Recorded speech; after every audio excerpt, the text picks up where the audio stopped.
Hello friends, நாம் இன்றைக்கி என்ன பார்க்க போகிறோன்னா, ஆரஞ்சு செடியை விதையிலிருந்து எப்படி செய்யறதுன்னு தான் பார்க்க போகிறோம். வீடியோ பார்க்குறதுக்கு முன்னாடி நம்ம சேனலை லைக் பண்ணுங்கள், ஷேர் பண்ணுங்கள், கமெண்ட் பண்ணுங்கள், மறக்காமல் சப்ஸ்கிரைப் பண்ணிடுங்க. சப்ஸ்கிரைப் பண்ணிட்டு அந்த பெல் பட்டனையும் டச் பண்ணிங்க. அப்போ தான் நம்ம போடுற வீடியோ உடனுக்குடனே உங்களுக்கு வந்து சேரும் உடனே.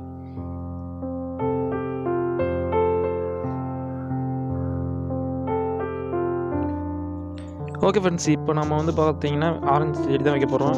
இந்த விதைகள் வந்து நாங்கள் எங்கள் வீட்டில் வாங்கினா ஆரஞ்சு பழத்துலேருந்து எடுத்துக்கிட்டோம். நல்ல டேஸ்ட்டாக இருக்கிற ஆரஞ்சு பழத்தில் இருக்கிற விதையை மட்டும் எடுத்துக்கோங்க. அப்போ தான் செடி நல்லா ஹெல்த்தியாக வளரும். இந்த விதைகள் எடுத்துக்கோங்க, ஒரு நாள் காய வச்சுருங்க. ஒரு நாள் காய வச்சதுக்கப்புறம் அதோட மேல் தோலை மட்டும் உரித்து எடுத்துருங்க. ஏன்னா அது சீக்கிரமாக வளரணுன்றதுக்காக. அப்போ தான் சீக்கிரமாக வரும். அப்படி இல்லைன்னா ஒரு மாதத்துக்கு அப்புறம் தான் சின்னதாகவே வரும். நீங்கள் அது மேல் தோலை உரிச்சிட்டிங்கன்னா சீக்கிரமாக அது கொஞ்சம் வளரும். டேமேஜ் இல்லாமல் ஒழிக்கணும், ஓகேங்களா? நம்ம சேனல் வந்து நிறையா வீடியோஸ் போடுவோம். நிறைய காமெடி வீடியோஸ் போடுவோம், ஹவு டு மேக் வீடியோஸ் போடுவோம், சோஷியல் வியூவும் போடுவோம், நிறையா போடுவோம், ஸ்டோரி டைம் போடுவோம். அதனால் நம்ம சேனல் நீங்கள் சப்ஸ்கிரைப் பண்ணி வச்சுக்கோங்க. மறக்காமல் பெல் பட்டனையும் டச் பண்ணிடுங்க. அப்போ தான் நம்மளோட சேனலில் எந்த வீடியோ போட்டாலும் உடனே உங்களுக்கு நோட்டிஃபிகேஷன் வரும். பெல் பட்டன் கொடுத்து ஆல் கொடுத்துருங்க.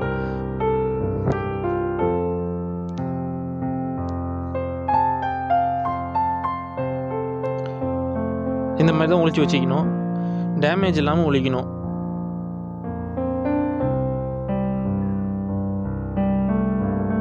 பாருங்கள், இது டேமேஜ் ஆயிடுச்சு. அந்த பச்சை கலரில் தெரியுது பாருங்க, தான் அந்த மாதிரி தெரியக்கூடாது. தெரிஞ்சுன்னா அந்த விதை நாளாக போயிடும். ரெண்டு பீஸு இல்லை 4 பீஸாக வந்துடும். அதனால் அந்த மாதிரி டேமேஜ் ஆகாமல் உரிச்சு எடுத்துக்கோங்க.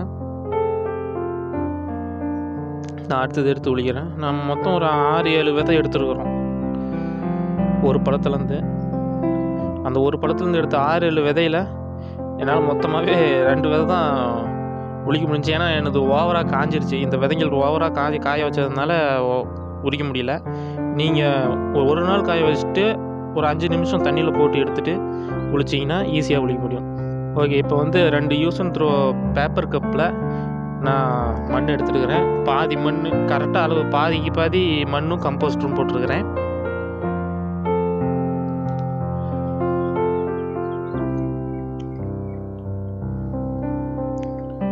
இயற்கையாக மக்க வச்ச உரத்தையும் பாதி மண்ணையும் போட்டுருக்கிறேன். அப்போ தான் ஈஸியாக நல்லா வளரும். நல்லா சுத்தம் பண்ணிக்கணும், பெரிய பெரிய கல்லெல்லாம் இருக்க வேணாம்.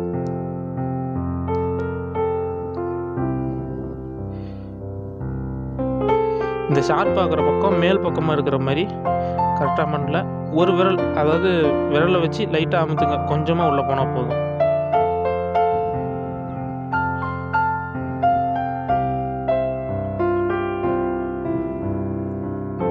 ரெண்டாவது விதையும் போடுறேன்.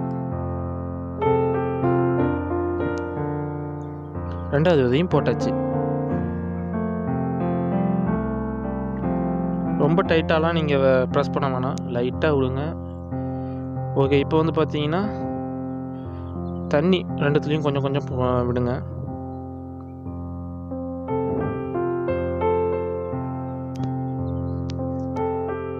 தண்ணி ரொம்ப ப்ரெஷராக விட்டிங்கன்னா மண் அரிச்சிடும். மண் அரிச்சிச்சுன்னா விதை வெளியே வந்துடும், அப்புறம் முளைக்காத வெயிலுக்கு.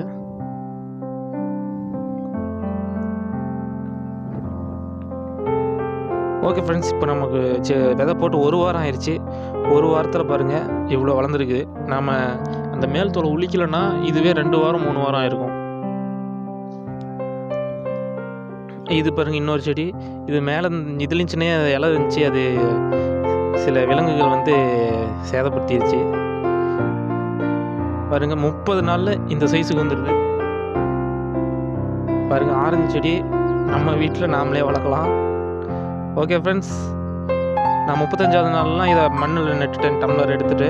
ஓகே ஃப்ரெண்ட்ஸ், நம்ம வீடியோ முடிச்சு லைக் பண்ணுங்கள், ஷேர் பண்ணுங்கள், கமெண்ட் பண்ணுங்கள், மறக்காமல் சப்ஸ்கிரைப் பண்ணிடுங்க. பாய்.